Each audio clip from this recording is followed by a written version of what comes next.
দেখুন বন্ধুরা, এই পোলট্রি ফার্মে পাখিটির বয়স হচ্ছে 37 দিন। পাখিটির বডি ওয়েট 2 কেজি 400। এই পাখিটি কাল লিফটিং হবে।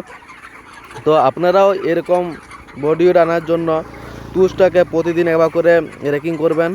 আর পর্দা যে আছে না, দু সাইডে পর্দাগুলোকে একটু দেখভাল করবেন। আর যে খাবার নিয়মিত খাবার দিবেন, আর নিয়মিত খাবার দেবেন। আর পাখিগুলোকে একটুকু ধ্যান রাখবেন পাখিগুলোর উপর। খাবার ঠিক মতো পাখিকে দিবেন, পানি ঠিক মতো পাখিকে দিবেন। পানির সঙ্গে যে মেডিসিন আছে মেডিসিন দিবেন। জল শোধন ঠিক মতো করবেন আর পাখিটি দেখভাল করবেন। ব্যাস।